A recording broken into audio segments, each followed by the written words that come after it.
लड़की को अचानक पता चला कि उसकी माँ सिर्फ मोती वाले कमरे में रहकर ही मोती बना सकती है, लेकिन हर बार मोती बनाने के बाद उसकी माँ बहुत कमजोर हो जाती। लड़की को यह सब बहुत अजीब लगा, मगर उसके चाचा ने सिर्फ इतना कहा कि जब वह बड़ी हो जाएगी और पारिवारिक व्यवसाय संभालेगी तब सब समझ जाएगी। लेकिन उसकी माँ हमेशा उसे यही कहती रहती थी कि जैसे ही वह बड़ी हो जाए इस घर को छोड़कर चली जाए। कॉलेज की पढ़ाई पूरी करने के बाद लड़की ने माँ से कहा कि वह अब पारिवारिक मोती के व्यवसाय को संभालना चाहती है। ये सुनकर माँ बहुत गुस्सा हो गई और बोली कि वह कभी परिवार के मोती बनाने का तरीका नहीं सीखेगी। उसी समय उसका चाचा अचानक वहाँ आ गया और लड़की से कहा कि वह उसी रात मोती वाले कमरे में जाए। लड़की ने सोचा यही मौका है उस कमरे का रहस्य जानने का। वह दरवाजा खोलने ही वाली थी कि तभी उसे पास ही किसी के कदमों की आवाज सुनाई दी। डरकर वह एक कोने में छिप गई। जो उसने आगे देखा उससे वह सन्न रह गई। उसकी माँ एक अजनबी आदमी को मोती वाले कमरे में लेकर जा रही थी, जबकि चाचा ने साफ कहा था कि किसी बाहरी व्यक्ति को उस कमरे में जाने की अनुमति नहीं है। सुबह होने पर लड़की ने देखा कि उसकी माँ कमरे से बाहर आई, बेहद थकी हुई, और उसके हाथ में एक शानदार बैंगनी मोती था। लड़की दौड़कर माँ को सहारा देने गई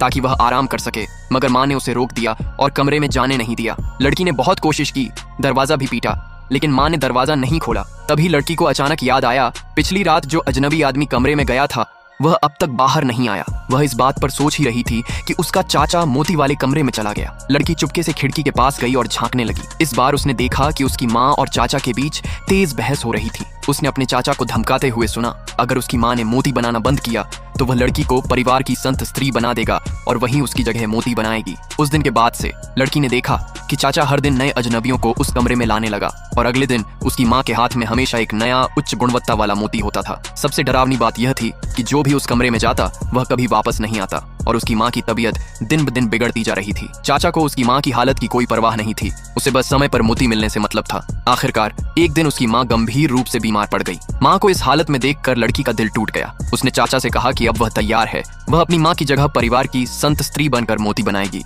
चाचा ने कहा कि वह उसी रात अपने नाइट ड्रेस पजामा पहनकर मोती वाले कमरे में पहुंचे।